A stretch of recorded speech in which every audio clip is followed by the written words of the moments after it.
po jako akawuwo. Tawuni kanso ye Kajjansi yemukweza esinga obunene mu disitulikiti wa Kiso era ng'eno erimu emiruka 11. Kyokka ekyennyamiza kwe kubeera nti muno mulimu essomero lya sekendule erya bonna basomeri mu lyokka ate nga n'ebisale byalyo biri waggulu ddala. Kati obudde buno omuzadde yenna omwana wo okufuna ekifo ku ssomero liri erya Kitende Secondary School bannaye luba lutalo ne mmeeya mpolereza kuba namuweerezako ku bazadde abamu nga bansaba ennamba ye nga nange baŋŋamba bannaye tuyambeko. Abamu ku bakansala beemulugunyizza ku nsonga z'ebitundu byabwe obutakolwako nga ne kanso bagamba nti yeesuuliddeyo gwa naggamba. Kamafe speaker naye tetumanyi naye bamubuze batya sobola okututuuka okutuwa fayiro nga ennaku wabula olunaku lumu. Kanso amateeka agagamba oteekwa okufuna ennaku 7 working days. Ate tekitegeeza nti bampe ebyo nsobola okusoma buli lunaku.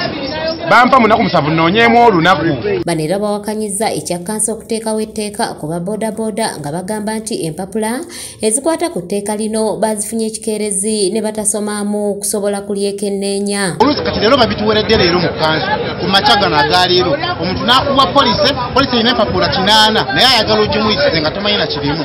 Ebyo kuba ne bikolebwa abantu abali waggulu. So ekyo tetusobola kukkiriziganya nakyo. Meeya Kayondo Alibashiri wano wasinzidde n'avumirira ekya disitulikiti wa Kiso obutasookanga kubeebuuzaako nga tennakola mirimu mu kitundu kye. Waliwo projekiti ezijja ne zikolebwa mu Kiso district.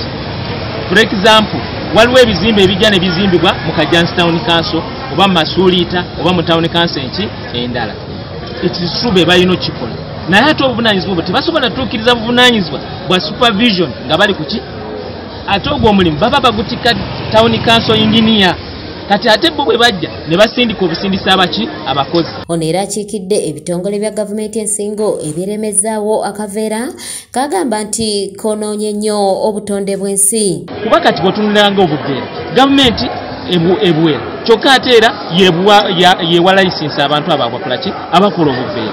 Mu Tanzania akaveera tebakalina era ekyo kyasanze nti mu mikutu gy'amazzi tosangamu kaveera tosangamu kasasiro. Kayondo era atabukidde abakozi ba gavumenti abanyigiriza omuntu wa wansi mu nsonga z'obutale nga bafunamu emidaala ekintu kyagamba nti tagenda kukigumiikiriza. Abakozi ba gavumenti bave mu bintu bino.